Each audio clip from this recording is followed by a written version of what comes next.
ఒక కడుపు నిండిన పండితుడు పట్టు పీతాంబరాలను కట్టుకొని ప్రవచనాలు చెప్పుకుంటూ గరికపాటి గారు మీరే.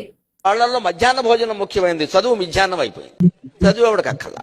భోజనంలో గుడ్డెట్టారా, గడిది గుడ్డెట్టారా, చదువుకోమని లేకపోతే వెళ్ళిపోమని చెప్పండి.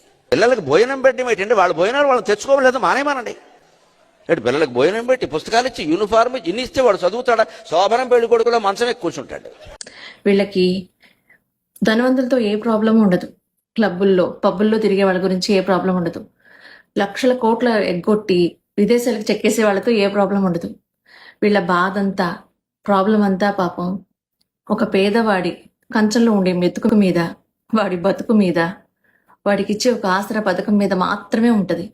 వాళ్ళు చదువుకోవడానికి వచ్చారా, తినడానికి వచ్చారా, ఇన్ని మాటలు మాట్లాడుతూ ఉన్నారు. అసలుకి ఒక పేదవాడు తినే తిండి మీద ఎందుకండి మీకు? అసలుకి ఒక వయసు వచ్చిన తర్వాత మనం ఏమైనా మాట్లాడుతున్నాం అంటే విజ్ఞతతో మాట్లాడగలగాలి అని తెలియాలి. అట్లీస్ట్ ఒక కోడిగుడ్డు తినడం వల్ల వాడు సోవడం పెళ్లి కొడుకు అయిపోతాడా? చదువుకోలేరా? కొంతమంది అంట ట్యాబ్లు ఇస్తే పాడైపోతారు, తిండి పెడితే పాడైపోతారు. ఇంకా వాళ్ళు చచ్చిపోతే బాగుంటుందేమో వీళ్ళ దృష్టిలో. పోను పోను ఏం మాట్లాడుతున్నాము, లేకపోతే కనుక మన పిల్లలకు ఉండే అన్ని వస్తువులు మన పిల్లలు పాడైపోరు. అదే పేదవాడికి ఏదైనా ఇచ్చారంటే మాత్రం ఖచ్చితంగా వాడు పాడైపోతాడు. వాడు దేనికి పనికిరాని వాడైపోతాడు. వాడికి ఒక ఇంగ్లీష్ విద్య ఉండకూడదు, మనకి సంబంధించిన, మన పిల్లలకు సంబంధించిన ఏ విషయాలు వాడికి ఉండకూడదు. అదేమనంటే ఆయన ఉంచుతారు. ఇంతకంటే మన డబ్బుల్ని తీసుకుని వెళ్ళి విదేశాల్లోకి పారిపోయే వాళ్ళ మీద అసలు ఏ రోజు మనం మాట్లాడం.